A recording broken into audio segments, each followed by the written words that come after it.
And I want to very warmly welcome Andreas Schleicher from OECD and Gita Steiner-Khamsi from Teachers College, Columbia University, and the Graduate Institute, University of Geneva, and NORRAG.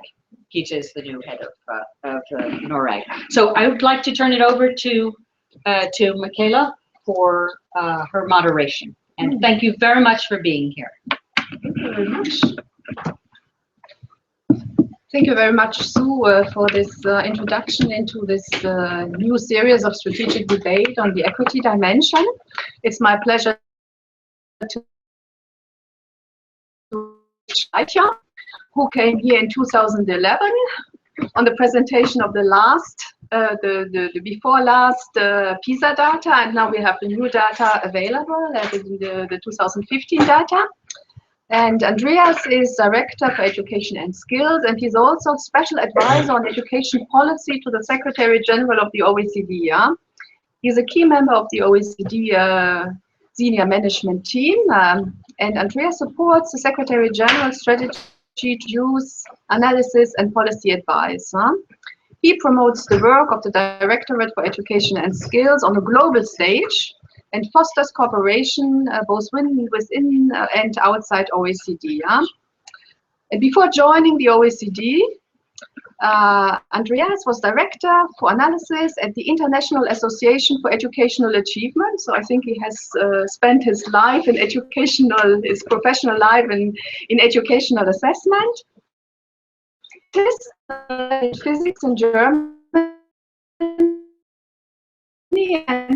and so he's also a multilingualist, and he is the recipient of numerous honors and awards, including the Theodor Heuss Prize, awarded in the name of the first President of the Federal Republic of Germany for exemplary democratic engagement. So we are looking forward to having a great speaker. And by the way, Andreas was also working at the IIEP many years back, at the early 90s, for a relatively short period, but it's also a former colleague of ours. And then we have Gita Steiner-Khamsi with us. She is professor, but she is also the new director of NORRAG since February 2017, so very new. And NORRAG is a multi-stakeholder network which is seeking to inform, challenge, and influence international education and training policies and cooperation for the past 30 years. She is a professor of comparative and international education at Columbia University in the US. And she was also the president of the Comparative and International Education Society, CIES. She is actively engaged in the professionalization of international and comparative education. She's a psychologist by training, I have seen as well. So we have quite a nice combination, I think, of initial training, a scientist and a psychologist, and I think it makes for an interesting constellation. She has published several books and journals on globalization, comparative policy studies, and development. She's a true international, I would say, citizen and professional as well. So the topic of today is there real progress made in providing more equitable education? We will hear about the PISA 2015 data, which has tested students, 15-year-old students in 72 countries. So I think it's probably one of the widest collection of data on learning assessment of 15-year-olds we have internationally. And it's about the acquisition of key skills for the modern world. And perhaps we will hear about a little bit more about that, what it means for the modern world. The PISA 2015 data has focused on sciences, which is in a policy focus of many countries worldwide. And as I understand it, Andreas will speak about trends in science performance. How has science performance evolved in these 72 countries internationally? And is there greater equity in the country performance in science achievement? And what are the factors that condition both performance in science and greater equity? So we are looking forward to hearing from you on this big panel of questions and very interesting issues. The floor is yours, Andreas. Thanks so much, Susan and Michaela, for inviting from the debate in 2011, and I'm really looking forward to this. And the theme that you have chosen is one I think that occupies all of us. Is poverty destiny, or can education make a real difference to this? And, with some really interesting data on that. A couple of words on the PISA assessment overall. As you said, Michaela, it's the largest assessment that we have on the quality of learning. In 2015, we assessed around 500,000 students in 72 countries. They take a test, and one thing that is always important is that they're less interested in whether students can just reproduce what they have learned.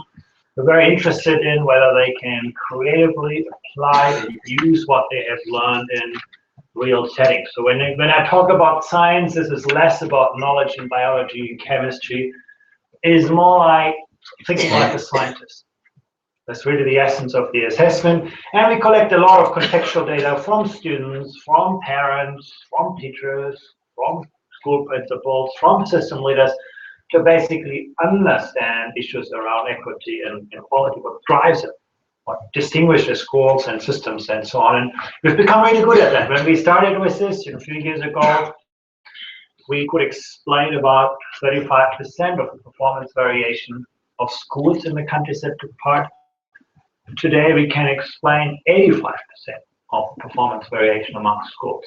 That still leaves a little bit of unknown things, but a lot of the differences that we can actually see across the world in school performance are ones that we can track down to things that are measurable. So I think that's a really great strength of this assessment. This is just a map of the countries that, this is just a map of the countries that have taken part in the assessment. In gray, the OECD countries, in blue, other countries that have taken part. You can still see there are a lot of white spots on that map, but increasingly from cycle to cycle, we have more countries actually joining the assessment. Now, first of all, in overall of trends in overall performance, we started to get really good in measuring science learning outcomes in 2006. Now, we started in 2000, but 2006 we had our first real full science assessment. And it's been a long time ago. It's hard to remember 2006. One thing that you might remember, it was about the year before the iPhone was invented. It was a time when we still didn't have smartphone. Twitter was still a sound in 2006. Now, the Amazon was still a river. Now, a lot of things that we take for granted today are ones that didn't exist in 2006. But in fact, science learning outcomes, not biology and chemistry, but thinking like a scientist across the industrialized world, didn't change. And the world continued to evolve. Maps became dynamic, cars began to drive electric and autonomously, and so on. Lots of changes. But again, we've seen very, very little educational progress. And you just think about the last few years. Virtual reality, 3D printing, big data, cloud computing, huge changes in the world around us. But once again, not much progress in terms of the creative capacity of students solving scientific problems. Very sobering picture. The world, in terms of learning outcomes in 2015, looks almost exactly the same as it did in 2006. Now, there are always exceptions to this. Now, you can look at, for example, a country like Portugal in Europe, move from below average performance to above average performance, or Colombia, Peru, Brazil, some very impressive point. And then you have countries like Singapore that already were good when they started and that become also better. So there are countries where you can see real progress being made, but there are not that many. It's actually only a handful of countries. But that was just about overall performance. I do want to now bring in the second. This is again, the overall performance of system. The higher you are, the better your outcomes in terms of learning. But here you see now equity. How do we measure equity? By the strength of the relationship between social background and learning outcomes. If you're here on the left side, basically it means that that is very strong, that relationship. You come from a poor household, you're going to be poorly performing in school. If you're on the right side, the relationship is weak, and that's a good thing. Basically, students from all social backgrounds do succeed. So nobody wants to be in that quarter. No? Performance is poor, large social disparities. This is also not much better. No, you are equitable elements. It's not something that we should actually consider equity. No, poor education for all is not equitable education. Here, basically, you have countries that are doing well on average, but with large social disparities. And then this is where actually everybody wants to be, where you can basically say outcomes are very strong and learning outcomes are equitably distributed.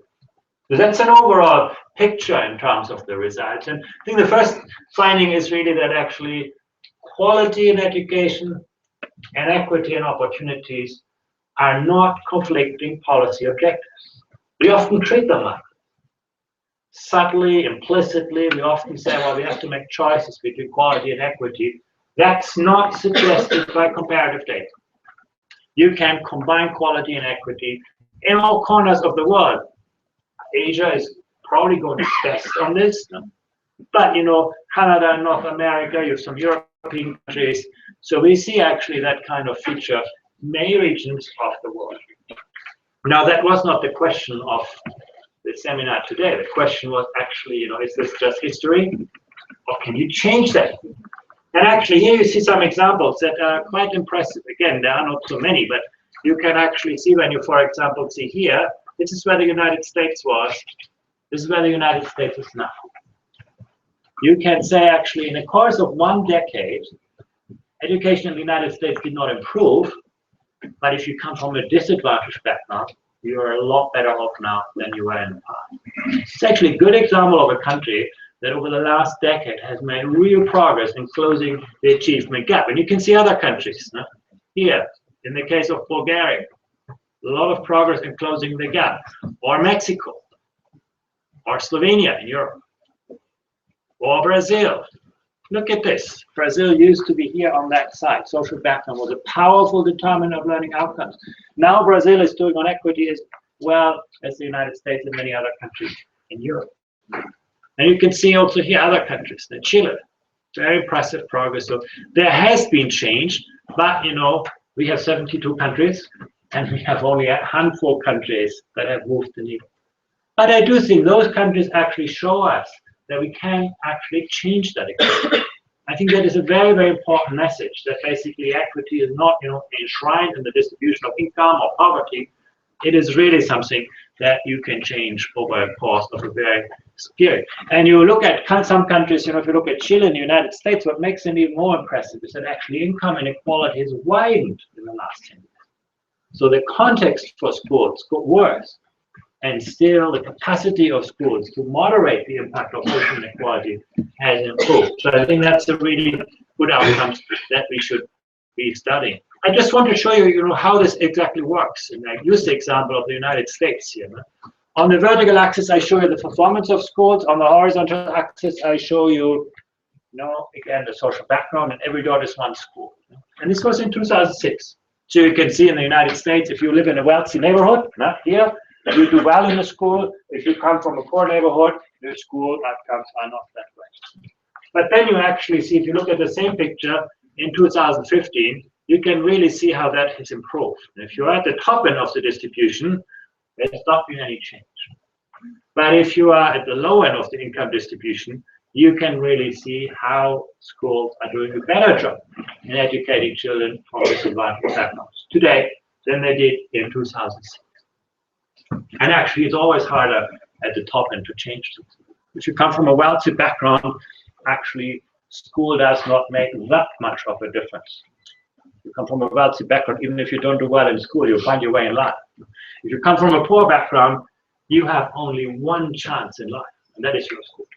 There's rarely a second chance, and you can actually see that's where you can actually make real progress in school. And I want to just summarize this actually, so we can see we can actually not only do well on equity and quality, but we can actually also change it. Here's a good summary of this. Here I'm basically showing you a student performance by decile of social background. Look at this. Here I show you the red square are the 10%, internationally 10% most disadvantaged students in the Dominican Republic. They do very badly. And you can see that 10% from the wealthiest families, they do okay. So the Dominican Republic is a country where you can really see social background drives your success. And you can see that very nicely when you go to the country. Now you go to the capital, I've never seen as many four-wheel drive cars as there. You go to the rural areas, things are very poor. You can see that in the schools. That, you know, something we can change. Have a look at this. You look at this across countries, and you can see how similar children, you know, all the children in the red box have the same family background, the same family income, occupational distribution. We have standardized. And you can see those children come out hugely different depending on where they go to school. Similar children, completely different outcomes. Look at the 10% of the most disadvantaged children in Vietnam. They are here, up here. They're doing better than the average child in the OECD area, and better than the 10% of the most privileged children in many countries around the world. This shows us poverty need not be destiny. In Estonia, in Europe, Hong Kong, there are actually a number of countries which are showing us that even the poorest children can get a great education. I think very impressive results for many countries in the region, also suggesting we can make a difference. Now, you know, to be fair, in the case of Vietnam, not all children in the assessment, they're still out of school children. We still are going after them. We wonder. Our next PISA assessment is going to also assess the skills of children who are not in school. We haven't done it this time. But, you know, I wouldn't underestimate, I think, the capacity. China is another good example where the most disadvantaged children come up really well on the assessment that we can actually deliver high quality education in difficult circumstances. Now, the first thing that we all think to is, you know, let's just have more hours of instruction. Improving outcomes, putting more hours. And actually, it works within every country. In every country that took part in the PISA test, we see if you add 1 hour more science, you get better science outcomes. If you add 1 hour more mathematics, you get better mathematics. Within every country. Now you do the same thing across countries, and it looks like this. Learning time versus performance. And what you see here is, the longer students go to school, the worse they get. How do you actually reconcile this? Within a country, more time, better outcomes. Across country, longer hours, worse outcomes. Well, actually, you know, when you think about this, oh, sorry, the microphone went off. I'm really sorry. Yeah. I hope it works better now. Actually, when you think about it, it's not so difficult to resolve. The quality of learning outcomes is always the product of the quantity of learning time and the quality of learning opportunity. And that's actually what we see in the PISA data immediately. You know, you can here see the quantity of learning time in school. Here you see the kind of private tutoring and learning and homework, everything that happens out of school. And you can see this varies hugely across countries. And then you look at the kind of productivity measure, how much learning is achieved in every hour. And it's hugely across countries. If you are, for example, here in Finland, Germany, Switzerland, Japan, Estonia, you can really see, even with limited learning times, students learn a lot. And if you go here, you know, the Dominican Republic, Tunisia, the UAE, Thailand, and so on, you can see that even despite large numbers of hours, learning gains are not significant. So this is the first lesson. Equity is not just about adding more time into the system. You need to think both of it in the quantity of learning time and improving the quality of learning outcomes. There are huge differences in what we call the kind of educational productivity across countries. Now, I want to put another picture into this.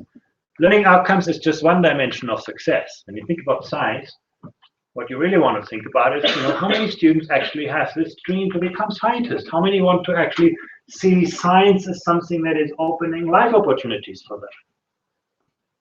And you can see that varies hugely across countries as well. And now, you know, I talked about so well about some countries, you know, Vietnam, Korea, Japan, Finland, China, Germany. They all do really well on the science test, but nobody wants to become a scientist. So actually there's a mismatch between the cognitive learning outcomes and the social and emotional dispositions of people that are also important to success. Look at the Americans. They don't do well on the science test, but they all want to become scientists. So, and that's also, important. Having that kind of dream of students. So now you look at this and you ask yourselves, maybe we have to choose. Either we do well in school or people want to become scientists. But actually, there is a certain variable that actually explains the gap. And that is whether students actually, learning is something that they enjoy. If you do not like science, you can see actually that there's only a modest relationship between doing better on the test and wanting to become a scientist. If you do enjoy science, if your teacher succeeds to make science really intellectually interesting for you, you can see that relationship between performance and career aspirations is strong. So it's not about choosing either enjoyment or either career aspirations or performance. If you actually make science learning something that is really interesting for students and engaging, you can actually succeed to do both. And we can summarize this on the next chart. You can really look at the countries that do well in science, where students believe in science and where they aspire to scientific careers. And the magic question is, can you get all of that right? And when you look, actually, a number of countries do that. Singapore, best example, they came out number 1 on the science test. Students like science, they believes in the method of science, and they want to become scientists. But also Canada, Slovenia, Australia, UK, Ireland, Portugal, in that kind of work. You have a number of countries who are good on science, they believe in science, but not for themselves. And then you have a whole list of countries which are just in the red block. Education has done a wonderful job in getting those students to know a lot about science. No? They do really well on the test, but they're not on the pink side, not believing in science, and they don't want to become scientists.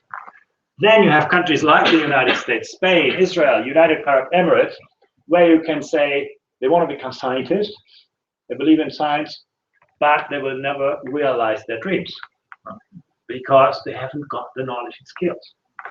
And then, of course, the remaining quadrants also have certain parts of the circle have also.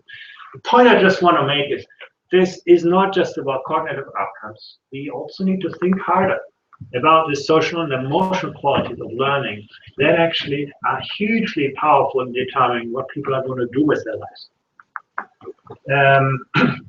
It's not just about cognitive learning outcomes. So when we talk about equity and the distribution of learning opportunities, we need to factor in those attributes as well. Getting a poor child to do well on the science test does not ensure equity in the long run when you think about the life chances of people. So what can explain those differences? Now we come to the heart of the issue, and I'm going to sort things by their relative importance in determining outcomes, but as always in life, social cost of reform. So I'm going to put in the feasibility dimension as well. Everybody wants to do things that are very important and easy to do. They're all done like this. Nobody wants to spend money on things that are maybe not so important and actually very expensive. And it sounds trivial, but actually when you look at education, there's a lot of money put on things that are known not to be effective. If you look, for example, I can best talk about the OECD countries. We have increased spending per student by over 20% in real terms over the last decade. A lot of money going more into education. Most of that money has been spent on making classes smaller because it's very popular with, with politicians, with parents, with teachers, with everyone, but has not shown to have a measurable effect. There's been a lot of money being put in things that maybe not so effective. Then I want to talk about things that are really hard to do, and then we can always pick up some low-hanging fruits, things that are maybe not, we can get them as byproduct. So this is what we find. The first thing that always comes out on top is the commitment to universal achievement, where education systems basically have no tolerance for failure. Where education systems expect every student to succeed. you can really see that's the biggest driver of improvement. And you can see that reflected in the mindset of students. In 2012, we asked students, what do you think makes you successful in mathematics? And you had the majority of students in the United States and in Europe telling us, oh, that's easy, that's about talent.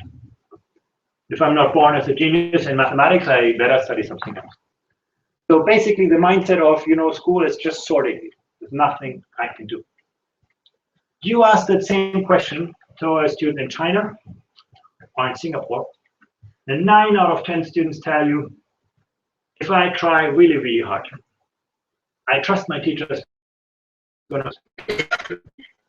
That is the kind of growth mindset that is the mirror image of a system that expects every child to succeed. Doesn't open any avenues for failure.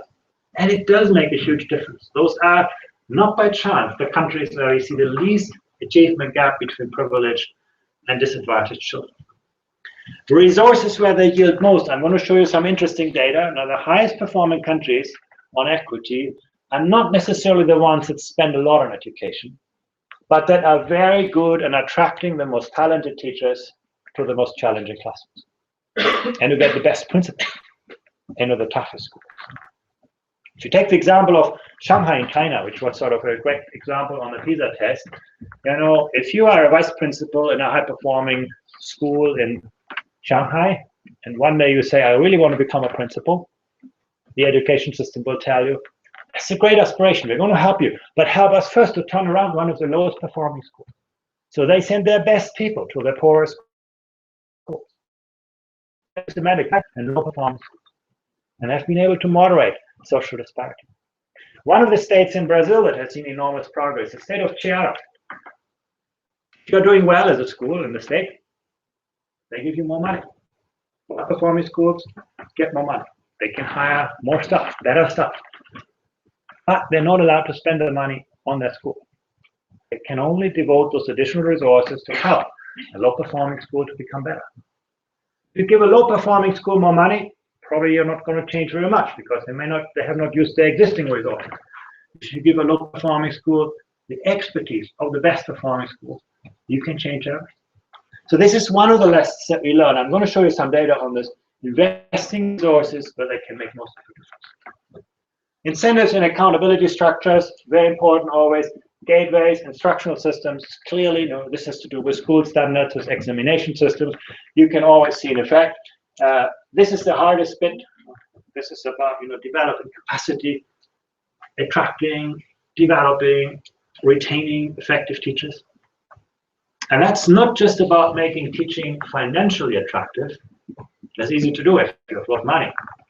It's mostly to do these days about making teaching intellectually attractive. Many education systems are running out of teachers, not because they can't afford teachers, but because teaching has become such an uninteresting job for people who want to be knowledgeable. So getting this right, this is the hardest part. I put it most to the left, but I'm going to show you some good examples. So that's in a nutshell, basically, all what I'm going to show in the remainder of this. Let's come to the resource challenge. First, as I already said, money alone, now this is spending per student, works only up to a point. If you're in Georgia, in Colombia, Uruguay, Mexico, Brazil, Russia, Costa Rica, and so on, you can make an argument for spending more money on the education. Once you get beyond that point, the line is pretty flat. Volume and spending isn't highly predictive for learning outcomes beyond that point of $50,000 per student from the age of 6 to 15. Here, yeah, money is important, but then money gets flat. The harder part is attracting money where it makes most of a difference. And then the picture is very sobering. This is our kind of equity challenge. What I'm showing you here is where does the money actually arrive? If you are in the green area, disadvantaged schools have more and better resources. And you can see very, very few countries make it. The dot is about material resources. The red diamond is really what is important. It's the quality of teachers. You can actually see there's virtually no country where the more qualified teachers actually end up systematically in the more disadvantaged schools. If you're in the red area, what this means, if you come from a poor family, we're also going to give you the poorer resources and a poorer qualified teacher, and it sort of redouble the disadvantage. And you can see in most countries, that is the reality. We're not doing a good job in education to match resources with needs, not even in the wealthiest countries in the world. So, not just more money, spending our money better is a huge challenge for many countries in the world, but there's some progress being made. Here you can also see the differences in the requirement to attend regular science lessons by socioeconomic profile. And what you can see here is that students in privileged schools tend to be more likely to get more opportunity to learn science. Again, you would hope for the opposite. Come from a disadvantaged background, we want to give you more opportunities. But no, in most countries, it works in that way, that actually we give the opportunities to those who already come from privilege. So again, we should not be so surprised in that we see inequality in educational opportunity. Here the thing becomes more interesting. When you actually look at science-specific resources at school, what makes a difference? The material for hands-on activities in science is in good shape. Students do not only listen to a teacher, but they can actually do something. They can do experiments, they can do something. And you can see actually, it makes a difference. But you can also see, before you take into account social background, it makes even more of a difference. What does that tell us? Again, then the children who need those kinds of hands-on resources most get the least out of them. Compared to other departments, our school science department is well equipped, where the principals say, yes, it is a predictor for better outcomes. No? Compared to similar schools, we have a well-equipped laboratory. Again, it is important, but you can really see social background is compounding this as well. So it's just showing us that the way we allocate resources often is not for the best. We really need those kinds of resources best. And in a way, those things could be relatively easy to change. Science competitions at school. We have actually seen in PISA that if schools do more than just having lessons, they do things like science competitions for their students. That is an important predictor for better outcomes. But look at this. Among disadvantaged schools, it's the blue line, you can see that is comparatively rare. Among privileged schools, these things happen a lot more often. Maybe not a surprise to you, but again, it's one of the things that reinforce social inequality because those kind of things actually do matter in terms of learning outcomes. Pre-primary education. One of the things that we basically looked at is early childhood education and care, because it's really interesting. Among the PISA cohort, these are 15-year-olds, you simply ask them the question, did you go to kindergarten? For how long?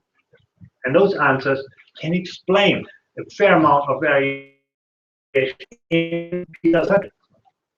The children did not learn science in kindergarten, but doing something in kindergarten actually seems to help them to be better at age 15. Now again, that would be a huge power to actually moderate social inequality. Children from disadvantaged background, you give them an early start and they're going to be better positioned in a more level playing field. But in virtually all countries, you can really see if you come from a disadvantaged background, it's the blue dot, you are less likely to have participated in early childhood education. There are also huge differences across countries. Now, when you're here in Sweden or in Estonia or in Russia, actually provision is generally very good. When you're here in Turkey and Portugal and Tunisia, provision is generally bad. But in virtually every country, even on the countries on the side here, you can see that social background is a divider. So this is one of the variables that actually, even in early childhood education and care, seem to reinforce social inequalities. And I'm saying this because it's very important. In the public debate, we're often trying to mediate social background. What we're actually doing is reinforce the impact of social background, because the way the learning opportunities are distributed. And these things are hard to change, but you do see some countries are quite good at that. When you look, for example, here, some of them are actually pretty close. They have sort of provisions for every child, or they have provisions that give vouchers to children from disadvantaged backgrounds, lots of things, but it's quite rare. Let's look at behavior. This was about resources. Now I come to a more challenging domain, looking at behavior. You can see, discipline is something that varies across countries a lot. No? That's the blue bar.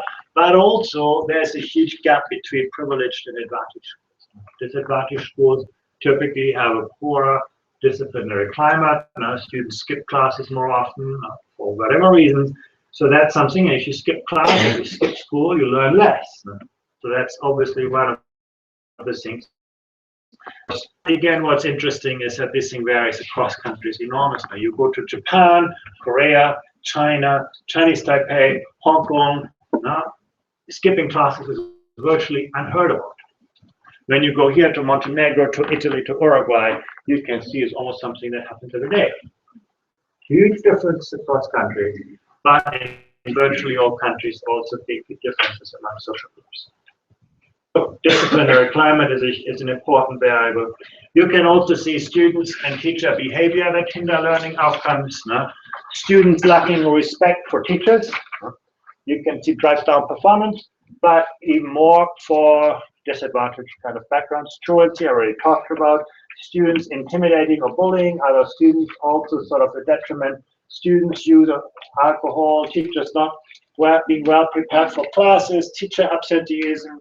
Now, there are several variables, but for all of them, they reinforce social background. These kinds of negative behaviors are more prevalent for disadvantaged content. Something we need to study. When you look at career expectations, so far I've talked about performance, but when you look at the way whether teachers expect a career, you can also see here the resources matter. Whether schools offer a science club, whether learning time, how much learning time you have available, time per week. Quantity matters within a country. I showed you before, quality matters more, but quantity is an important variable. And again, you can see often that is related to a social background. And then teaching strategies. Teacher-directed instruction. Very traditional teaching is a good predictor for learning outcomes. Feedback, adaptive instruction, all of those things actually have a positive impact on whether students aspire to a scientific career. Yeah. It shows us that we can do a lot in the kind of instructional context and the environment to help students actually wanting to have a good career. Policy and practice, that's sort of the last part. What we can see is that early selection is a huge detriment to equity. The earlier you divide students into different pathways, tracks, streams, whatever you call it, the more socially selective your system is. We want to select students by their talent. We end up selecting students by their social background. Schools are not very good in actually selecting talent. Schools are very good in separating students by disadvantage. It's very hard to work against that. You know, Chile had this kind of tradition where they sort of segregated the student population, and then they introduced funding mechanisms, you know. As a school, I'm going to give you more money if you take children from more disadvantaged backgrounds. That sounds very equitable. But in a system of this, what did the schools do? Well, you know, they took the bright children from poor families, made a lot of money, and didn't provide much value added. So it's very hard to change your incentive structures to model those effects. Early selection always works against equity. Recommendations from feeder schools, obviously. Grade repetition is, again, one of those variables. We try to sort of, the idea is, the student didn't succeed very well, let's give them another year to actually build their skills. But the result, typically, is that disadvantaged children are asked to repeat, and that reinforces social inequality. So the data are quite instructive on those kinds of dimensions. Not just performance. This is something that puzzled us at the beginning. We looked at the index of teacher support. To what extent do students feel supported by their teachers? It was just, you know, an expression of students. How much does my teacher care about me? How much does my teacher know about me? And this is the first age of selection, by 9 years, 10 years, 11 years, 12, 13, 14, 15, 16. And what we found is the later schools divide students into different track streams, the more supportive teachers seem to be for them. Now you say to yourself, why should the age of selection have anything to do with how well teachers taught their students? And we can only hypothesize. You know, that's always like this with PISA. You see a correlation, you can see a relationship, and you have to figure out what does it actually mean. Our interpretation is, you know, in countries like Austria, Germany, Slovak Republic, the Czech Republic, where students get divided very early on in their career, at age 10, it is very convenient for teachers. You can say, well, you know, I have taken care of the students I want to teach, the rest is taught by someone else, so I don't have to be very supportive to my students. I do that through selection. If you have to deal with the whole spectrum of students, here for example in Estonia, Norway, Denmark, Sweden, and many other countries, it's much harder. You are much more sort of prone to engage with diversity. Tracking, streaming is not an option to create more homogeneity in the classroom, and it does seem that maybe that creates a more supportive environment. I don't know whether that is the explanation, that's our hypothesis, but what we do see is that even variables like teacher support, that are very important for equity-related purposes, do relate to the structural features of an education system, which we can change. This is also interesting. We did a lot of work on school choice. Some say that, you know, giving parents more option, letting them choose the school is a good way to make good use of resources and also to distribute resources more equitably. So we ask, you know, parents, is it important, what matters for you for choice? And the one thing that we saw is that if the expenses are low, that is a particularly important criteria for relatively poorer parents. Not a surprise. If you have little money, you know, having less to spend on school is important for you. That is very important, and we can see that across countries. So it's virtually true for any country for which we have data. Now, this is sort of the intuitive part, but the interesting part comes here. What we can actually see is that when parents consider low expenses as important, you can really see that school performance tends to be poor. So again, you know, parents for whom the money matters, that is choice, they choose schools where actually at the end of the day, learning outcomes are poor. In which direction the causal nature goes of this relationship is not so clear from this data, but it does show you that school choice can actually work together. The idea is a good one, you know, you give more choice, you're more effective, you have more flexibility in the system, but you can see clearly when you put those two charts together, give more choice means, and it involves money, that parents from disadvantaged backgrounds are more likely to choose schools that at the end of the day deliver poorer outcomes. Here's the flip side of this. Reputation. You can really see school reputation matters more for parents who come from privileged backgrounds. I don't know why, but it seems that parents from privileged backgrounds are more careful in looking at the reputation of a school. Does it matter? Actually, it does. You can actually see again, students whose parents consider that school reputation is important do actually do better. So again, you can see how a choice mechanism for privileged parents reinforces social inequality. I think we have to be very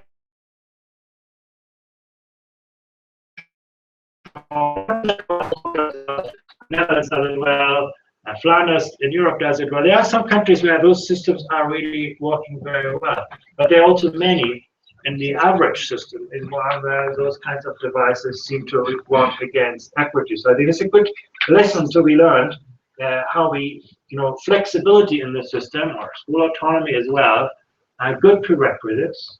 They may be necessary for better outcomes, but they're never sufficient. They need to be considered in a more holistic design that considers equity in learning outcomes. Here you can see that there are still huge differences in grade repetition. Now this is the share of students that have repeated a grade. You look to Colombia, now almost half of the students.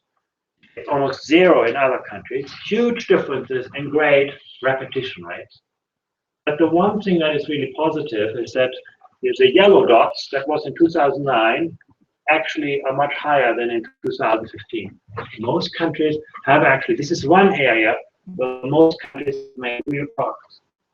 Reducing grade repetition And we have seen before that grade repetition is working against equity. So this is an area where most countries have made interesting progress. Actually, you know what's interesting? If you look at those countries, Colombia, Brazil, Uruguay, Tunisia, Belgium, Macau, and so on.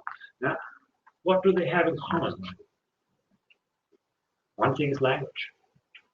Many of the Spanish and actually the French-speaking countries, and that tradition is actually one that comes from the French education system. The idea that grade repetition leads to more homogeneous outcomes. It's a clear cultural pattern, but in most of those countries also progress in that will sort of be seen in better and more equitable learning outcomes over time. Yeah, again, just an illustration of what I just said before. You can really see that students with a higher socioeconomic status are a lot less likely to repeat a grade. Grade repetition doesn't hit the lower performing schools, it hits the more disadvantaged students. That's, I think, one thing that we need to always keep in mind. Again, that's why we see the incline in inequalities. Again, general and vocational education, very similar pattern. I'm not going to go through this. The last point I really want to make is one of resource utilization. On the vertical axis, I show you the student-teacher ratio. The lower you are, the more generous supply of teachers you have. And on the horizontal axis, I show you the class size. When you look at this at first view, you'll say, well, the class size should be the same as the student-staff ratio. If I have more teachers, my classes will be smaller. Then you can actually see there's not really a relationship between the two, not much of it. Take countries like, the Dominican Republic, Brazil, Colombia, Mexico. No? They don't have many teachers. That's where they're high. No? They don't have much money. They don't spend much money. They don't have many teachers. And they have very large classes. So that's okay. That's sort of what you expect. If you don't have many teachers, you have to give them students large classes. But then compare, for example, the United States, relatively small classes, and general supply of teachers. But then you look at Vietnam. The United States and Vietnam have almost the same student-staff ratio. Think about this. They provide a similar amount of teachers for every 100 students, but they have very different classes. The United States has small classes, Vietnam or China have very large classes. And now you ask yourself, how can this be? And the answer is, in the case of Vietnam or China, teachers do lots of other things than teaching. In the United States, the small class size means that teachers have very little time to do anything else than teaching. They deliver one lesson after the other. In the case of, and for example, you as a teacher, you may have 23, 25 hours of teaching every week. If you are in Shanghai in China, you have between 11 and 16 hours of teaching. So you say, wow, these lucky teachers there, but actually their working time is more. They work 50 hours. So the teachers in Shanghai work more, teach less. What do they in their remaining time? They work with parents. They work with students. They work to prepare their lessons.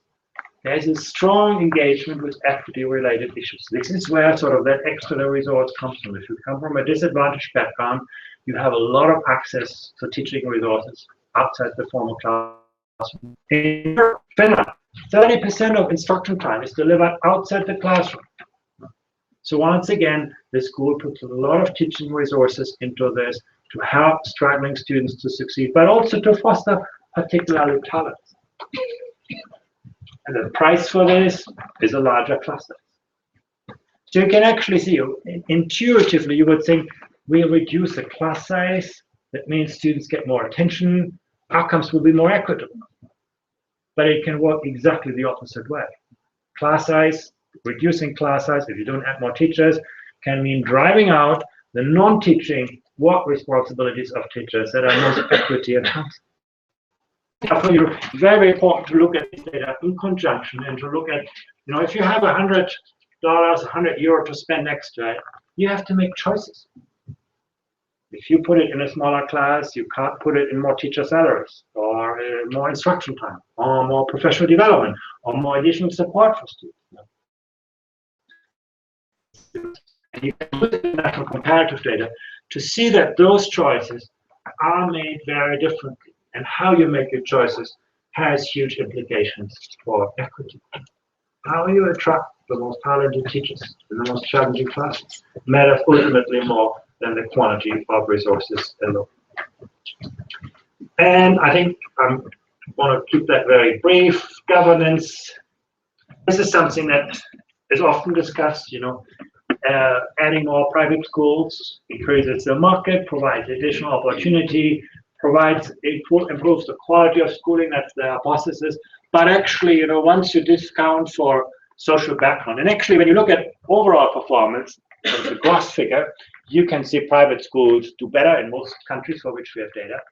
But once you net out the social background, once you put public and private schools on a common footing, actually in the majority of countries, the public schools do better than the private schools. Here you can see Vietnam, for example, that is even true before accounting for social background.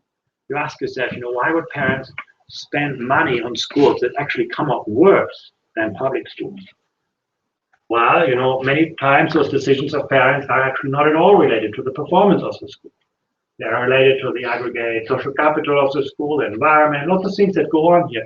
But actually, once you account for social background, it's not much of a difference between public and private schools. And if there's a difference, it usually works in favor of the public schools. School autonomy does make a difference, and we typically see that advantaged schools have more autonomy, more discretion, and part that has to do with governance, in other part it has with other factors, but sort of one of the drivers of success, opening up potential for success, is also related to social background. And that's really all I wanted to share with you. I think the most important message: quality and equity are reconcilable policy objectives. There are countries that have actually shown us that we can actually get good outcomes for students from all social backgrounds. We can change that equation. In a period of 10 years, we have really seen how you can close the gap. For me, that was absolutely impressive to see in the latest PISA round that over a short period of history, some countries have really moved the needle in providing more equitable opportunities. It is not just about money, it's a lot more to do with how we mobilize resources, but also how we run our education systems. The more implicit mechanisms around school choice, around stratification, have a huge impact on how the quality and equity of learning opportunities are distributed. Thank you very much.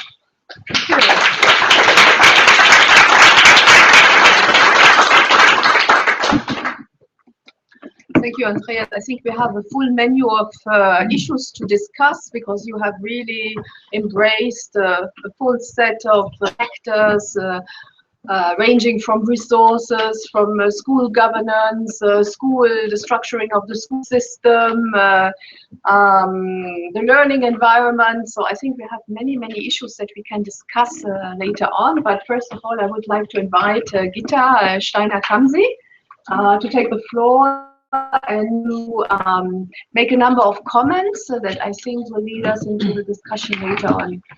Gita, the floor is yours. Thank you so much. I hope I'm not becoming just another person with an opinion, because I'm commenting and not presenting data. I really enjoyed your presentation. In comparative policy studies, we're actually very grateful for PISA for putting education on the map. And that's why I refer to PISA rather than to you or OECD, because it's almost, it has taken on a personality and a life of its own. There are a couple of things I would like to say more on SDGs, because we are placed at UNESCO, and SDG 4 deals with equitable education, free and equitable education.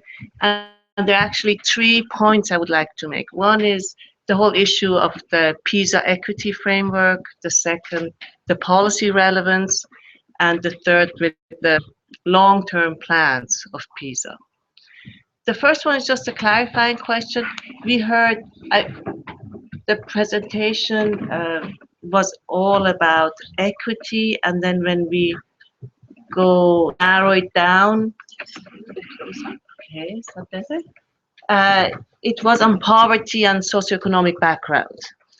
And I know that the PISA 2015 and also that document on the Beyond PISA 2015, a longer term strategy really takes disability serious. And right now you have a 5% threshold where schools can drop out and countries can drop out.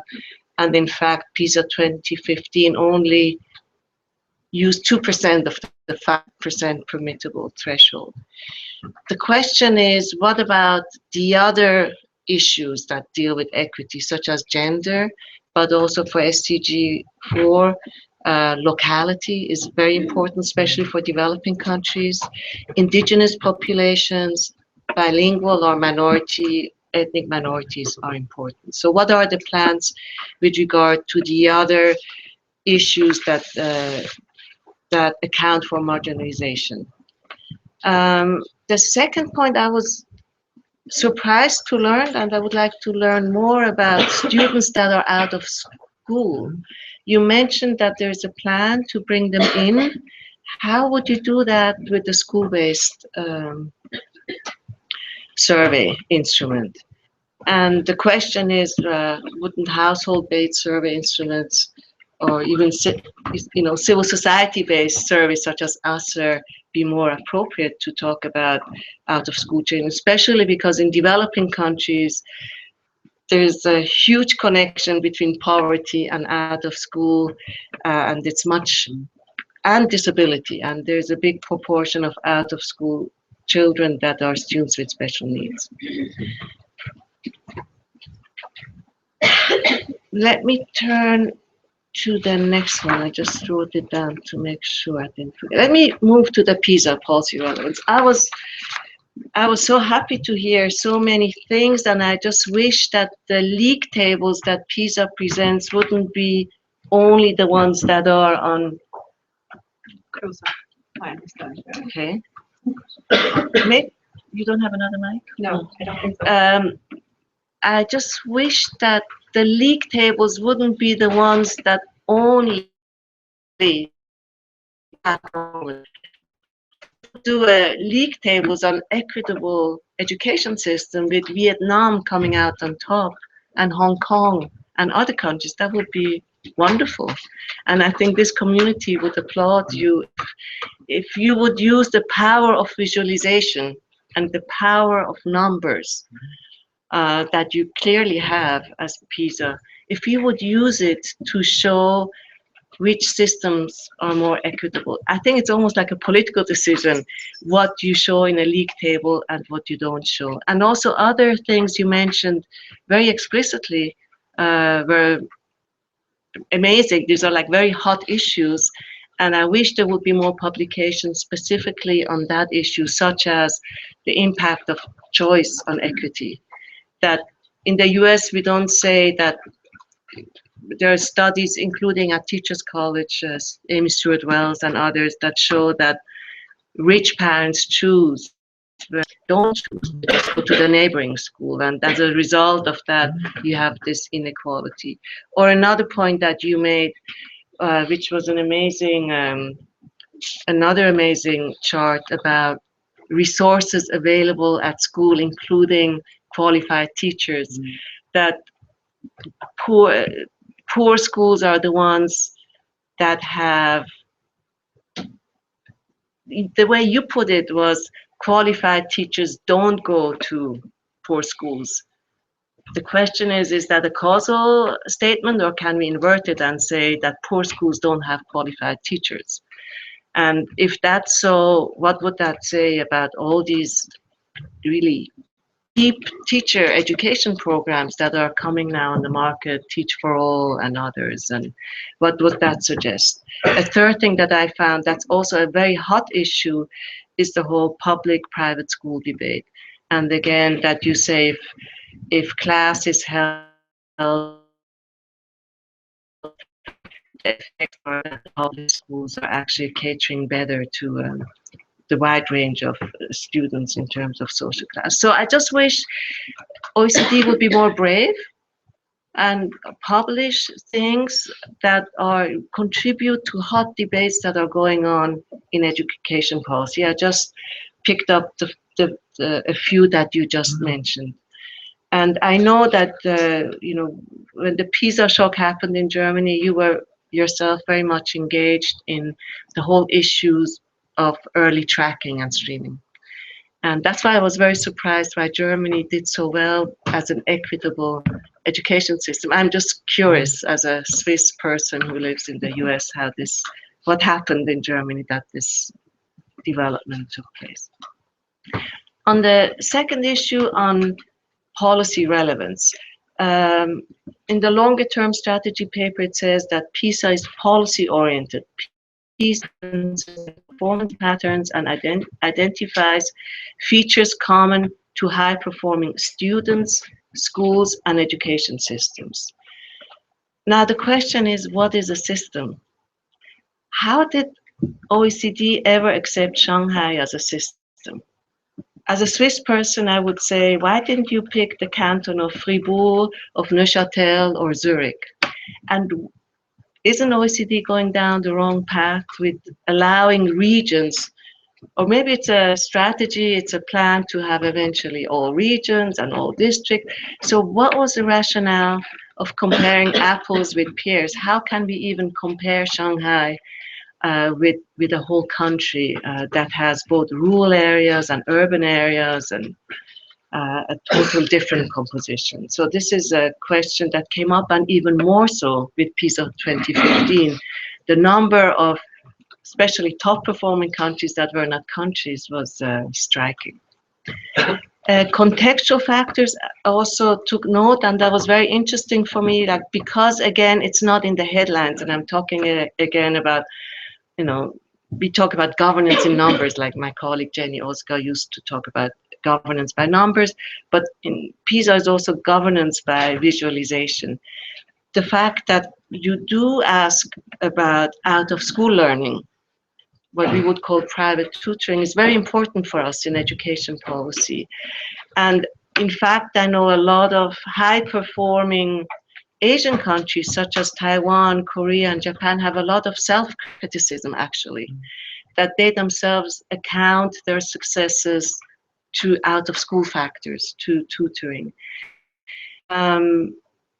Why is there OECD not coming out stronger and having like a special publications on that issue that draws attention to these kind of hot policy issues?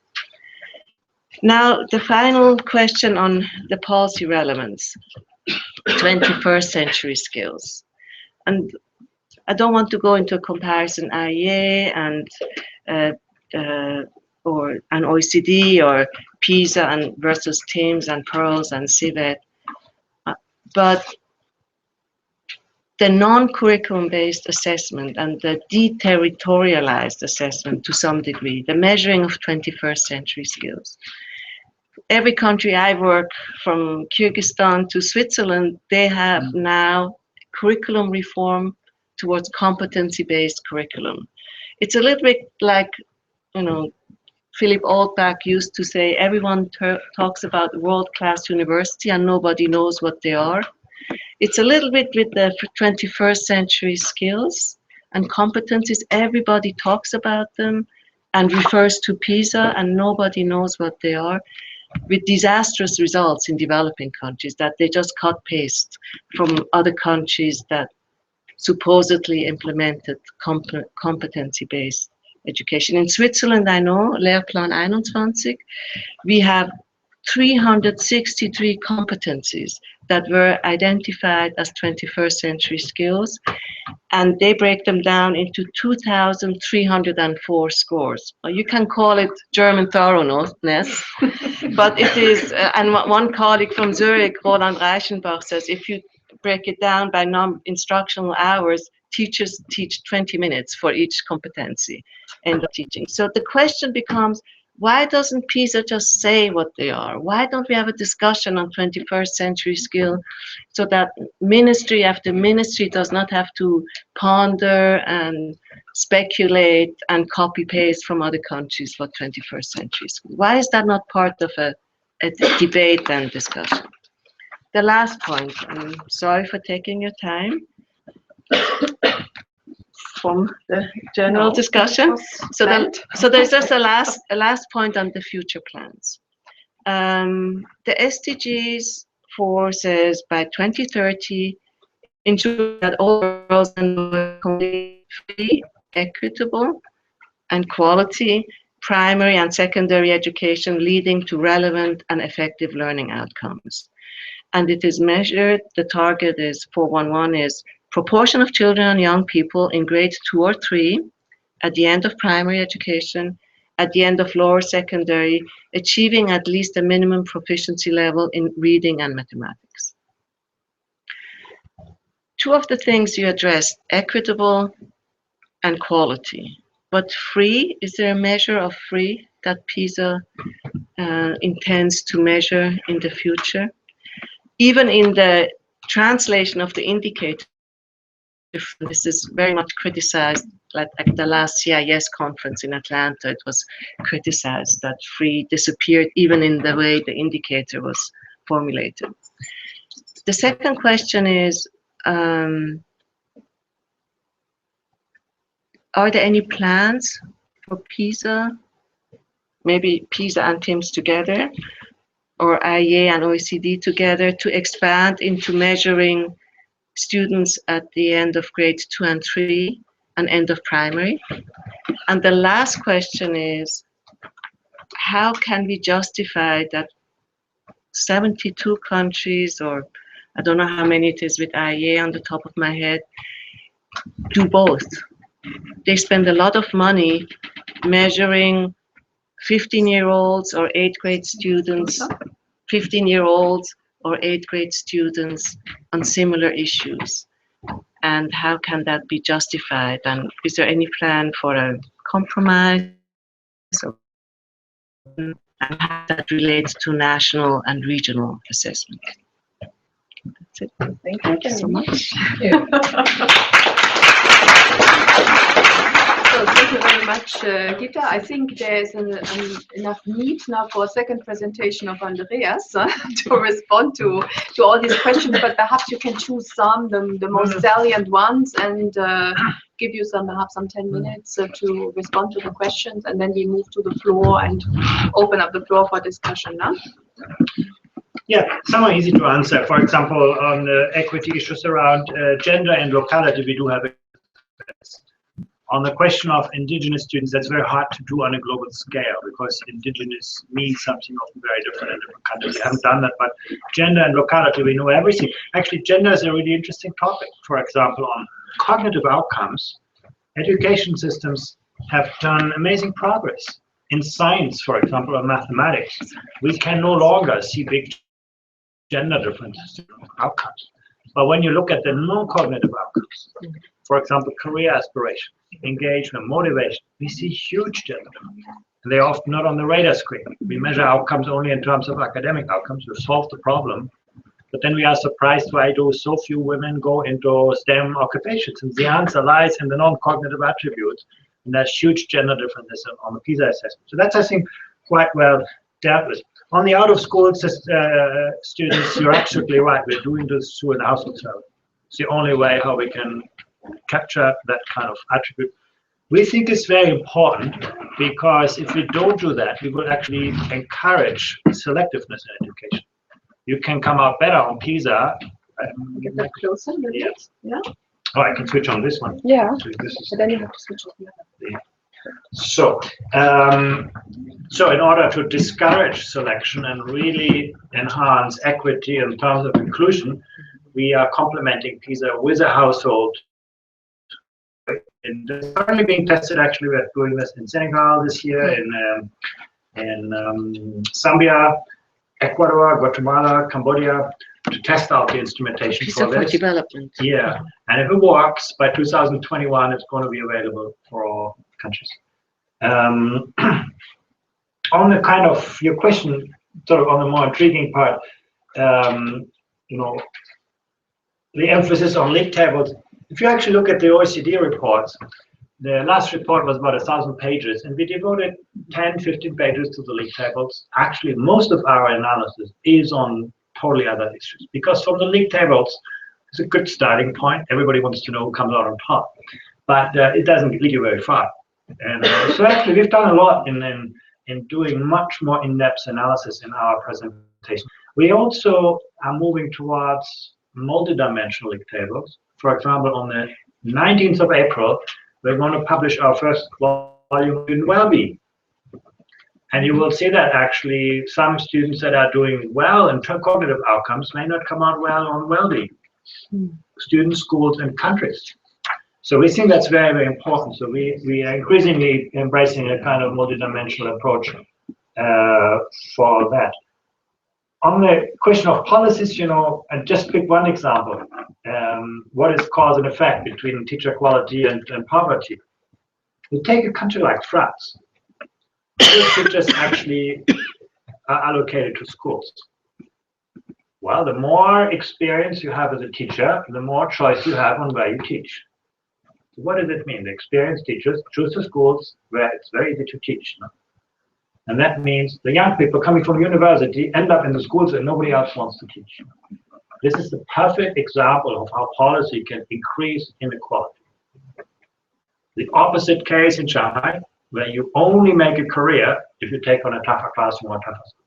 It's a good example where actually policy has a huge influence on the allocation of resources and matching resources with needs. You take two countries, and in that sense, I can't prove it's a causal effect, but I'm pretty confident that what we are measuring here is really the outcome of policy, not the opposite. But it's always public and private schools. We've done a lot of analysis on this. You ask yourself why, if there is no difference in the performance of public and private schools, why school choice is still important. Well, from a government, from a public policy perspective, look at this as a parent, you can still come to different conclusions. What we see, for example, in most of the countries, there is parents do not just choose private schools for, learning outcomes. Also, they choose them because that's where the children are together with children who are like them. So there are many, many effects that actually work against equity through those policies, even if it doesn't buy you an advantage. And that's, I think, the troubling part. Germany, why has it seen improvements on equity despite having early tracking? Actually, Germany is not doing well on equity. It's just sort of doing so-so, an average performer. What they did, but it has improved on this. You're absolutely right. Over the last 10 years, it's one of the countries that has done most to close the inequality gap, in part by actually reducing tracking. Several of the states, if you look, the fastest group of schools that is growing are integrated schools in the last 10 years, but also by introducing more mechanisms that ensure that struggling students, particularly students with an immigrant background, get better support. So it's actually a good area where PISA has woken up a lot of people, and it's actually inspired a lot of policies that have seen improvement. The question of why did we start out to work with Shanghai in China? I have two answers for this. First of all, the country is just, at the moment, China does not have the institutional capacity to do PISA on a national basis. That's the reality. So all we could do is pick the provinces that do this. We started with Shanghai, now we have added Beijing, Jiangsu, Guangdong. So bit by bit, we're adding more kind of provinces into the picture. The other reason is simply, Shanghai is actually reasonably comparable with many education systems for which we have data. We often underestimate the income inequality and urban-rural divide in Shanghai is huge. Actually, you go to the outskirts of Shanghai, just imagine this, this is a city that gets 1,000 people per day added to the education, added to the country. In some years, they had 500,000 people coming into the city. They live in the poor areas on the outskirts of huge socioeconomic challenges. But overall, you talk about 28 million people. It's pretty much like many of our countries. Is it ideal? No, absolutely. We would have preferred China, but it's going to be a long, long road just to build the technical capacity. And we do that. We work with province by province to have more capacity. The same, by the way, in India. We have only 2 states of India so far for the same reasons. It's simply not feasible. But I think it's a legitimate point. Why do we make those exceptions? The choice is not doing anything or make those kinds of exceptions. It's not a good kind of choice that we have here. The out-of-school learning, actually, we've done a lot on that work. private tutoring, they'll be actually surprised from the PISA data how little benefit private tutoring actually generates. And this is not only visible in the cross-sectional data, but also in the time series data. You take a country like Japan. Japan used to have huge amounts of private tutoring because the university system was like the bottleneck. That's typically the case. Your examination systems have a very oppressive effect on the education system. Well, at some point they ran out of children. You know, the birth rate, the more universities became open. That means less private tutoring went on. And actually the PISA outcomes have been pretty much remained where they were.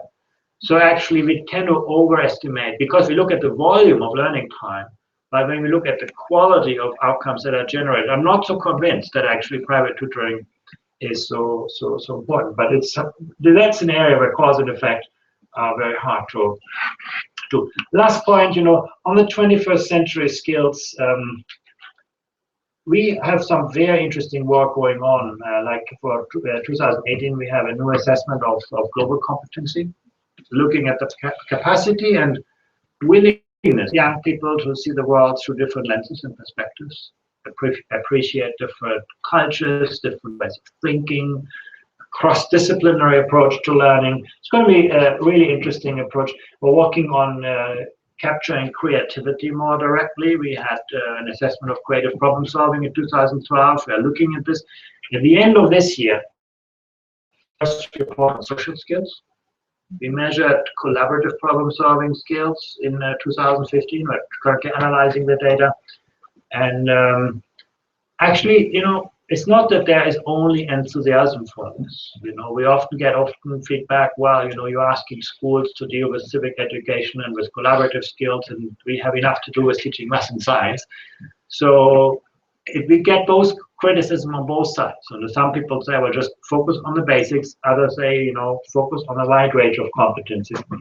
We're working very, very hard to make the range of competencies wider. And we do have a project called Education 2030, where we actually build a framework for curriculum design precisely for the purposes that you outlined, to give countries a more structured approach to actually look at the principles of PISA. Last but not least, free education, we have measures on that. We have not yet completed the analysis of this, but 2015 was the first year where we measured the free education, basically in terms of the resources that schools generate from non-public income sources, both from parents and other sources. So we have that data. We still need to finalize the analysis on this.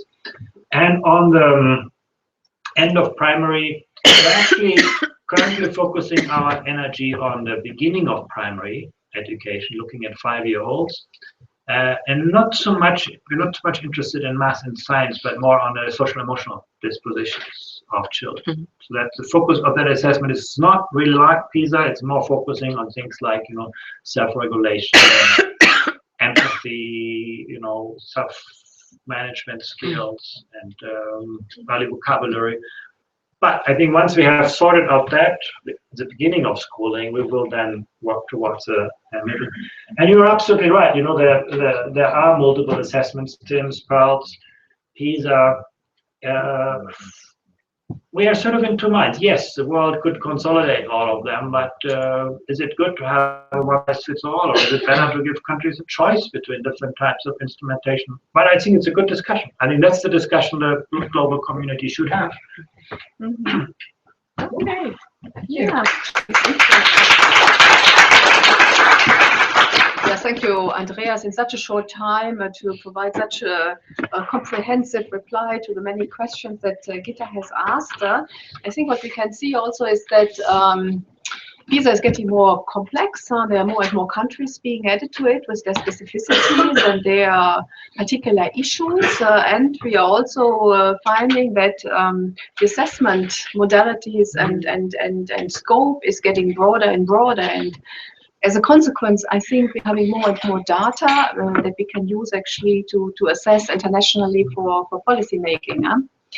I would like to open the floor now for questions and perhaps comments. Miyoko, perhaps we can take 3 questions and then we ask both Andreas and Gita to respond.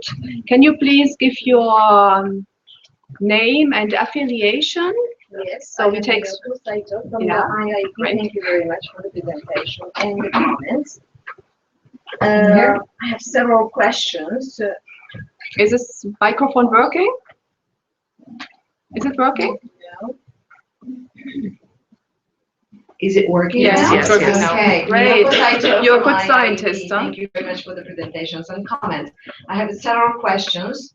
One of them is about the scale that you have used in order to do the regression analysis of the effect of the family background and the performance. It's called actually economic, social, and cultural scale, if I understand correctly. Can you actually tell us about what kind of variables went into that scale, right? Because that is an interesting measure which needs to be probably appropriate throughout all the countries that have participated in the OECD studies. Second question is about the PISA for development pilot have done last year in several countries. Now, there have been very innovative way of including the people from out of school in the study. And then so in order to analyze that result, you would probably analyze separately from the ones that were in schools. But what about the policy implications from the result that you have received or you are receiving from about those people who are also out of school? Because after all, what should school do? It's not that kind of question. What should the country do for those people who are out of school? So what would be the policy messages for that? The final question is about the forthcoming problem solving, collaborative problem solving skills. Well, you said that this is a competency. So as long as you call that as a competency, I'm sure that there are some kind of taxonomy. If you have reached at so-and-so level, then you are considered as competent, as opposed to the ones that do not reach. Can you tell us something about that? Yeah, thank you very much. Okay. Some other question? S'il vous plaît, hein? Il a. Bonsoir. Monsieur Saleh Ila, stagiaire IIEP. C'est juste une première question à monsieur le conférencier.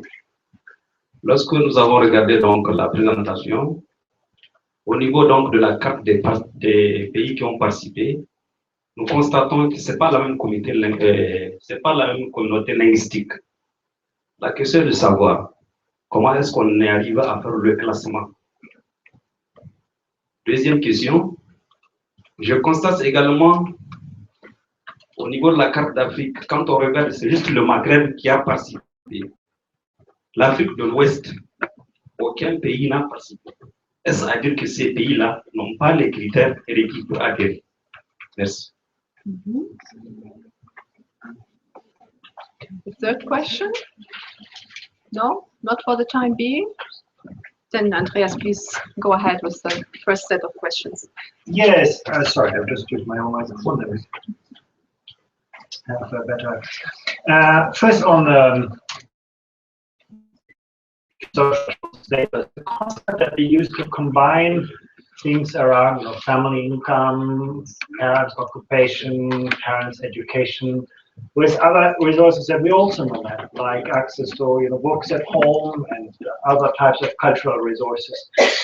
We basically look at different constructs. We look at the economic dimension, the social dimension, and the cultural dimension. As you say, that's hard to measure across countries. The metrics that we use basically include a component that is standardized across countries, but every country also includes aspects relating to those three features that are country-specific. So we have to carefully into the kind of scales that we construct. The most powerful determinant when you look at the whole construct is always, parental occupation. And parental education comes next, and then comes income, and so on, and the student access to cultural resources, to also to a quiet study place. do matter. But we have basically the 12 factors that we put together in a single dimension. We've also analyzed them separately. That gets very complicated. Then you have lots of tables looking at the separate effect. So this is just summary X, but we have that kind of scale. And we are sort of, one of the hardest things for us is actually that those things change over time. You know, what made you sort of, like, you know, in 2000, we didn't look at mobile phones because nobody had them, or only a few people had them. Today, they are important determinant of, you know, access to cultural resources. You know, that's how you, and so keeping those things stable, parallel over time while the world is changing is very, very important. Some of those factors don't translate across countries. It doesn't really help to ask someone in Iceland, you know, how many fridges they have, or someone in Indonesia, how many heaters they have. So you've got to actually, this is a quite complex story to create an international comparative index, but I think so far we have done it. On the out of school, actually, our long-term ambition is to integrate the out of school and in-school results. Because we believe that education should serve all children and not just those in schools. And to basically say, your school system is great if half of the children are not going to school is the wrong message. And it incentivizes selection as opposed to improvement and expansion of access. So our idea really is to, you know, if you have lots of children out of school who do poorly on the out of school test, your average will decline. The idea is to combine the out of school and in-school measures. We need to still work out the methodologies for this, but that's the idea, so that actually countries get penalized for a large out-of-school population with low outcomes. Of course, you know, we do not know how low those outcomes really are. There are opportunities for children out of school who learn to read and write in other ways. And I think so. That's going to be an interesting question, how big that gap really is. But we will know that for the first group of countries. And I must say, many people say that's impossible. You can't do a household survey to get those 15-year-olds, and they will not take the test. We have actually had really good experience. What you will be most surprised about is that, you know, you ask yourself, of course, you know, someone who doesn't know to read and write, how you can test them. We actually used mobile phones and tablet computers, and most 15-year-olds around the world were actually quite good at them. You know, they were actually able to figure out things, even though they may not have learned to read in a traditional way. So the assessment methodology has been really interesting. We have found very few 15-year-olds who struggled with the kind of approach to assessment, but we had to find new ways of presenting information, looking more at graphical kind of presentations as opposed to decoding and things like this. But it is, I think, a very interesting way of. We also had to look more at, you know, when someone can read, it's important to figure out what the barriers are. Is it vocabulary? Is it fluency? Is it decoding skills? So we actually assess those things separately in the out-of-school component. So we will be able to provide actually some diagnostic information on this. And on the collaborative problem-solving scale, absolutely, this will be reported as all our scales in terms of student competences. We're not interested in just seeing, you know, you get a score of 400 and somebody else of 510. We want to actually know, what does it mean? What are young people able to do at what level of the performance scale? So this will be a described normative scale in the same way as we have done it for reading, math, and literacy. And again, there are big surprises in the data. There are some students who are great individual problem solvers, but who have great difficulties sharing knowledge and working with other students. One of the first tests, we didn't use it finally, but in one of the initial pilots was about, you know, a group of students. We asked a group of students to fly a rocket to the moon. So you manage the fuel supply, somebody else manages the kind of navigation and so on. And it took students often, you know, a long time to actually figure out that they couldn't solve the problem on their own. Because every day they go to school, they're used to, you know, to learn for themselves at the end of the school year, do an individual test.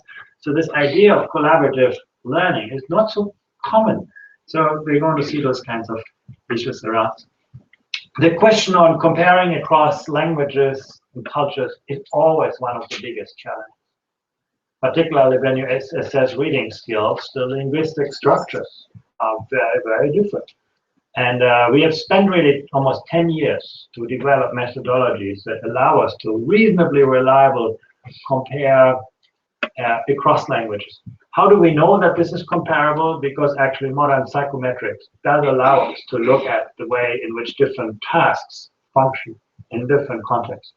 So we can actually quite easily see where a task is, for example, unusually difficult in a specific context, and to what extent that is due to linguistic features. I think that is now working surprisingly well. You ask yourself, Chinese reading is very different. You read in kind of concepts. In Europe, we read in terms of syllables and letters. But at the end of the day, the decoding information, I think we can compare that quite well across countries. And about participation of countries, it is voluntary. And in the case of Africa, the first two countries, we have, of course, Northern Africa covered. And but now again, Senegal and Zambia are the first ones that have actually last year chosen to join the PISA. We also will have Ghana. In fact, what I can say is we expect in PISA 2021, that's the cycle we are now preparing for, to have over 100 countries, and we have another 40 countries that have applied to participate in PISA, but we have to in the kind of conditions for this. So we'll have something like 140 countries in well, so I think overall coverage is improving on that. Mm-hmm. Okay. So PISA is getting more international over time. Huh? I think that's a good thing. Huh? Do we have more questions? Comments? Yeah, Jim, please. Huh? Yeah, thank you. Jim has just joined IIEP from UNICEF, actually, so coming from a different context. You said at the beginning that you can now explain 85% of school rather than 35% previously. How can you be so sure that you can give a sort of percentage figure around the explanatory power of assessments and so on? And what scope do you feel remains for more qualitative types of approaches to measuring what's actually happening at the level of the school? Mm-hmm. Thank you very much. Other questions? Yes, Sue and Farvat also. Thank you. I had the pleasure of being on a panel with your colleague Dirk van Dam 10 days ago at the UPenn conference on learning at the bottom of the pyramid. In preparing for that, I was reviewing the PISA 2015 reports, and I have to say I was really pleased to see that you're defining equity as high performance among all students from all backgrounds, and that you're reporting on that basis. The question is, what can you tell us about the dialogue that goes on with OECD member states or those that are engaged in the PISA, in PISA? Especially regarding, is there much of a debate about what constitutes good evidence for policy? And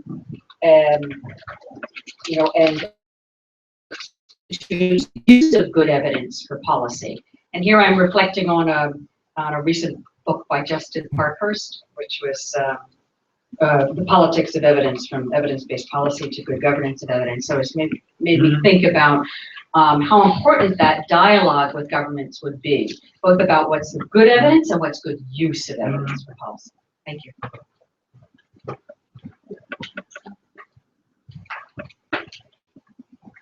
Thank you. I'm Sarah Alam, studying here and ABP participant in Pakistan. My question is, does PISA also measure student learning outcomes in relation to the alternative ways of learning, like through technology or other dimensions of it?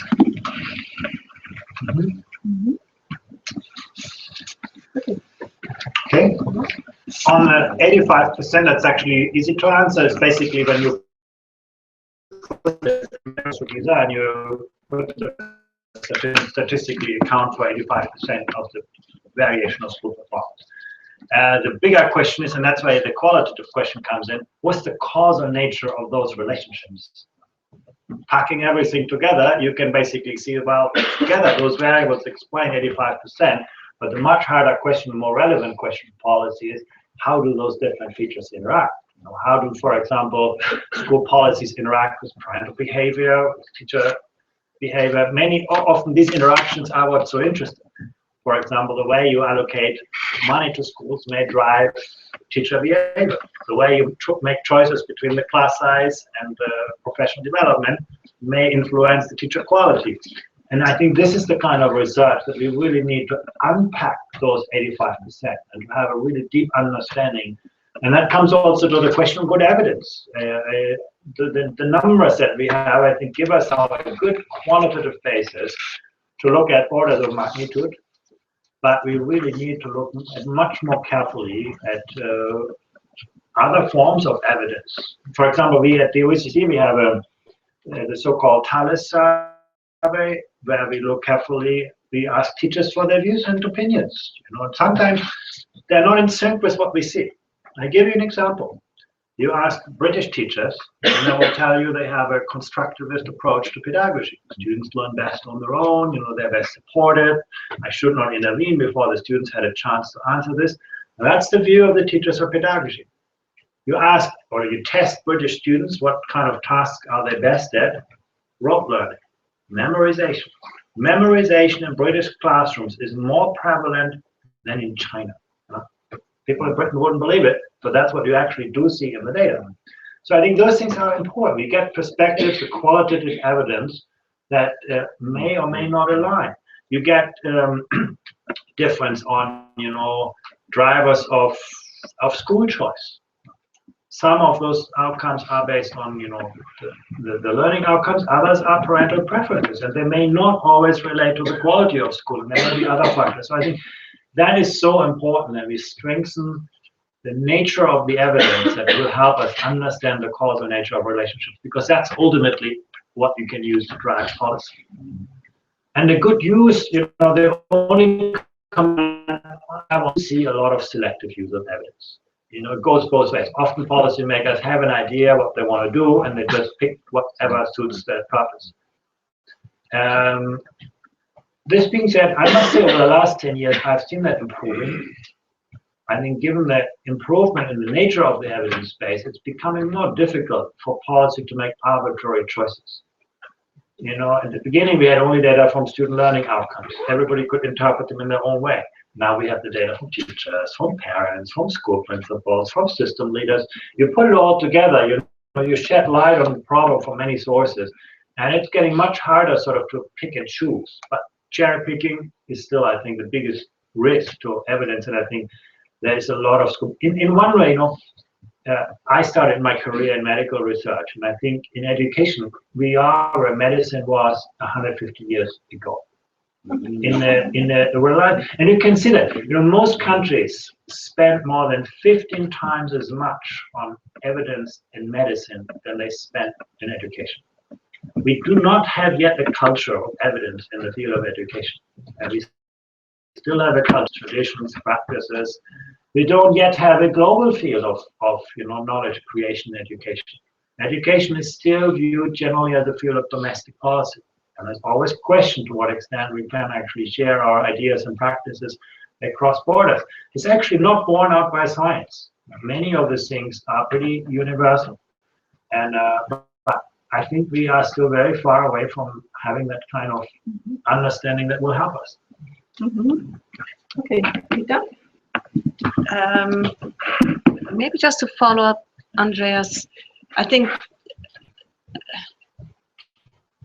the term that you use, selective usage or interpretation of PISA, I think PISA offers itself so rich, but the way it's received, very often there are two things that often are conveyed. One is class size doesn't matter, and resources don't matter that much. It's more how it's used, and I think PISA could channel a bit policy reception more by bringing the kind of presentation you had today, where you bring contribute to hot debates that we have in education, and not only on resources and class size and opportunity to learn kind of measures, but really contribute to things that are highly controversial, like on choice, on private education, on teacher qualification.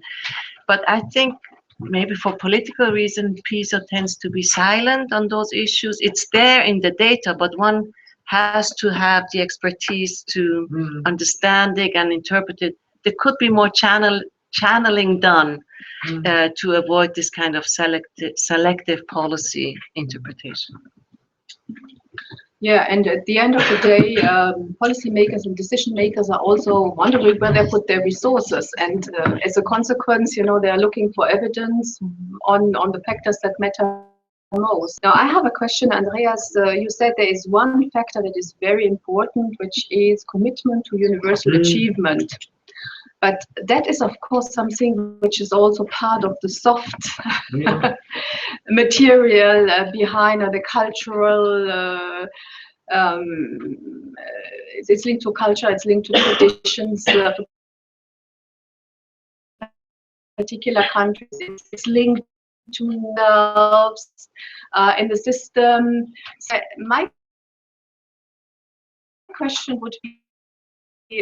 Do you commit to universal achievement? Is there something that we can do about it? Can we change culture in systems, in schools? So that's a question, but I want to open up the floor to perhaps supplementary questions. We can have, s'il vous plaît. And our colleague from UNESCO. Huh? Merci. Je suis stagiaire à l'IIEP. Donc, je remercie M. Andreas pour sa brillante présentation. Je remercie par ailleurs l'IIEP pour avoir organisé cette rencontre qui nous a permis de voir M. Andreas en face de nous. Nous avons beaucoup entendu parler de lui. Merci. Donc, M. Andreas, à travers mes lectures, j'ai remarqué que l'enquête PISA est basée sur, le cadre de test est basé sur les compétences générales.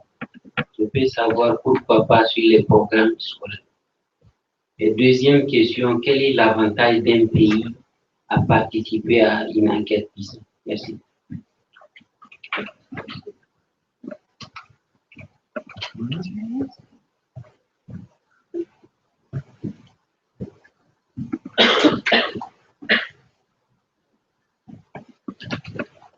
Thank you.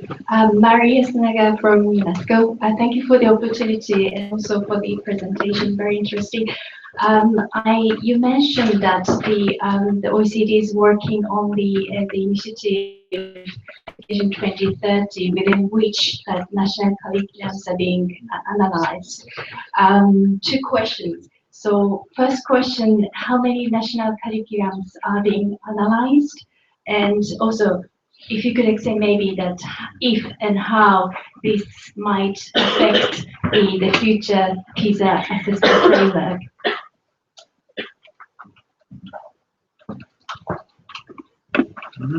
Okay.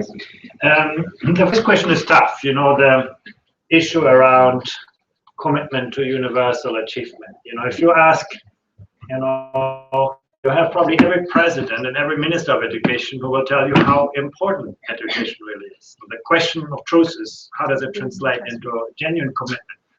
This is a good example where, you know, asking, you know, presidents or ministers is not a good source of information. The best way to ask is actually to look at students. To what extent they have access to teacher, the teacher cares for them, the teacher supports them when they need help. That's how we measure it. We measure it through the growth mindset of students. To what extent do students believe in education and effort as a route to success? Now, is culture inherited or is culture created by what we do? It's a really intriguing question. I mean, the longer, I must say, I've looked at that, the more I'm convinced that we can actually do a lot to change and create that culture. One reason, most obvious one, is the rapid change that we see, particularly in East Asia. You know, Korea in the 1960s didn't have the outcomes, had the same culture. Now they have So I think there's a lot of reason to believe that the changes that we see in outcomes are really driven by policy and practice. And so having a meritocratic labor market is a very important predictor for the investment that people have in their knowledge and skills and the kind of intellectual capital as opposed to just looking at social capital. So I think there are many things that societies can do to foster the universal achievement to education. But I do think what we're discussing here, the equity dimension, is very important. If there is inherent inequality in educational opportunity, people will lose the trust and the confidence that investing in effort is going to change their lives, changing outcomes. So I think providing equitable learning opportunities, giving students clear signals that, if you put your part in, if you study hard, if you make an effort, we are going to help you, we're going to support you. That is the most fundamental prerequisite. Where that is missing, I think you will not see those kinds of outcomes. The question of, the focus of PISA on basic skills is simply because that's something that we can easily compare across countries and contexts and cultures. We're actually looking at measuring vocational skills as well. It's much, much harder to do because there's so much more context specific. And once you straddle into things like history and philosophy, it's really hard. So I think that's just a matter of PISA evolving. And but we also see actually that in the lives of people, the most enduring value comes from what we call generic skills or transversal skills. Job-specific skills, they're often important in the short term, but what matters for you in the long run is your capacity to grow, your capacity to learn, having an effective range of learning strategies, to be open to new ideas, to have creative skills, collaborative skills. So I think there are good reasons why this is not only a practical choice, but also a good choice. Why countries should participate, and this is really, PISA is an entirely voluntary assessment. It's up to every country to decide whether that is of use. I think the reason most cited now is access to the international expert community. Of course, countries get their data and the results, but the most important reasons why countries join PISA is that, they work with countries and experts from other countries on, defining, measuring outcomes, on interpreting the outcomes. This huge amount of global collaboration on this in ways that, when I started with PISA, I would have never imagined that we would create a really important global community of experts and researchers and policymakers who, struggle every year. We have we cannot go into the field with a PISA assessment before countries don't test. And that is actually a very, very hard threshold. That means we have to spend, sometimes 5-6 years to work with countries, collaborative problem solving. You think it's very obvious. But once you start to define it, what does it actually mean? How does it translate into pedagogy? How are we going to measure it? It becomes a very, very kind of complex discussion. But I think that great people have apart from the data to be part of a community of experts that actually work on those kinds of discussions. At least that's what we hear. And then finally on education 20, that's basically our curriculum design. That is basically laying the foundation for the next generation of PISA cycles. We did that in the end of the 90s. It was called Discussant, definition and selection of competencies. That was a similar exercise where we looked at what are the kind of knowledge and skills that are valued by societies. We are now updating this on the 20 project, and the most important addition is not just to review, knowledge and skills, but we also want to include character qualities in this, issues around resilience, courage, curiosity, leadership, empathy, attributes that are very influential for the success of people, but that are much, much harder to not only, I'm not even talking about that, conceptualize in ways that are relevant across cultures. But that's sort of the big ambition object, to build at least a conceptual framework for this. The curriculum analysis is just, I actually would need to speak with my colleagues. I don't know how many countries are providing that analysis at this point.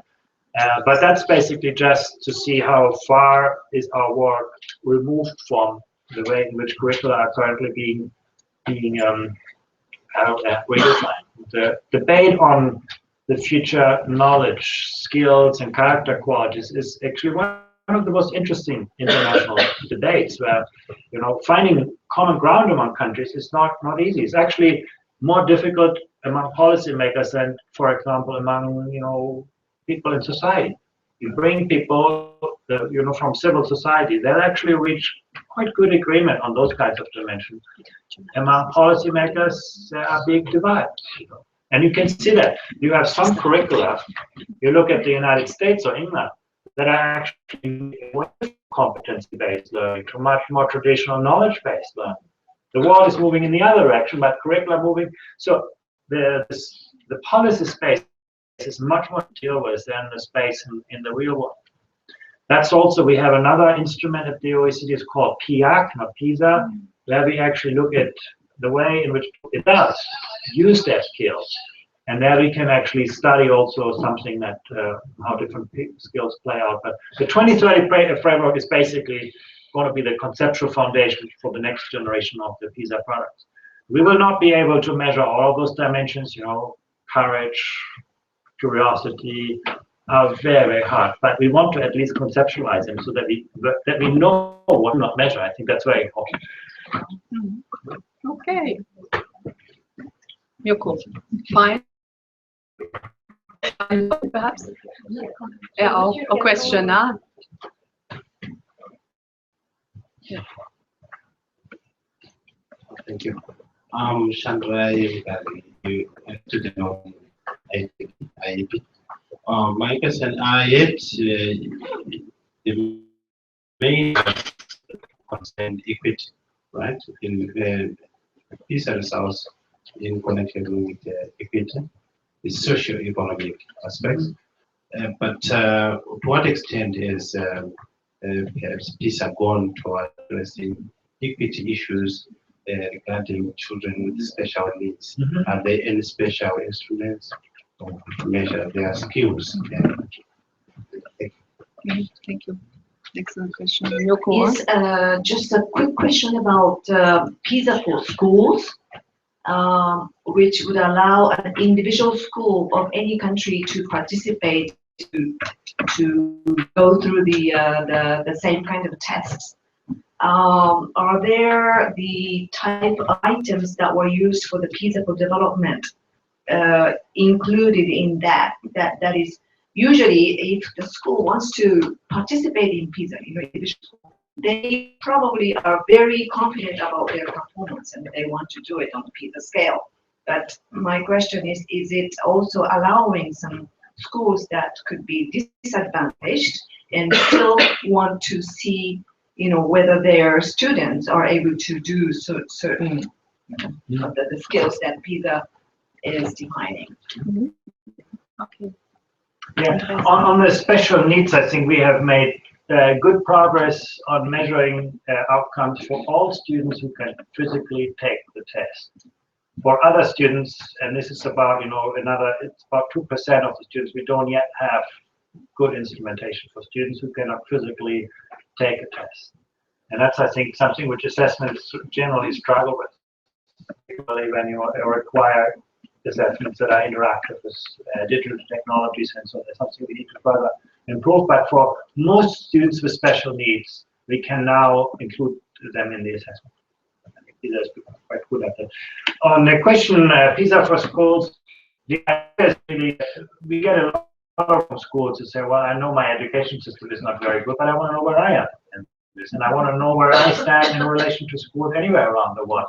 So we have developed that instrument and it's up to schools to use. But so far, it's not yet including the PISA for development task. It's basically just the global PISA test, simply because we haven't sort of spent the time and effort on this. But if there is demand, it would be easy to adapt for us because it's all digitally delivered. But it is created, actually, I should say this, it's created an interesting dynamic. We had actually 700 schools that took the first round of PISA for schools. And suddenly schools were talking to each other. You had school principals who say, oh, well, actually what I remember is I was at a conference in the United States where a principal from one of the most elite charter schools in the United States said, Well, they always told me I was ranked number 4 in the United States, and now I'm seeing that I'm in the 25th percentile of the schools in Shanghai. I better have a look what they're doing there. So actually, it stimulated some real international dialogue and debate. And yeah, done a big assessment in the Russian Federation and Spain, and it's growing in very interesting ways. So one day, maybe there is a case for developing a development version of that. Mm-hmm. Excellent. Huh? Thank you very much. I think we are coming to the end of our debate, and I would like to thank our both speakers very warmly for their presentations. I think we had excellent inputs from both.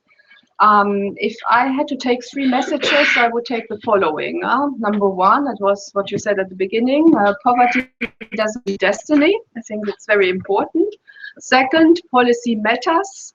I think it's also very important. Countries have made progress out of good policies, targeted policies. And number 3, well, policy is not all. There are also other factors that we master much less in education systems like culture and tradition, and that also impact very heavily. So I think we have had a lot of inputs, but there are also some open questions and more work to be done by PISA in the future. But in the meantime, let us clap with both speakers again.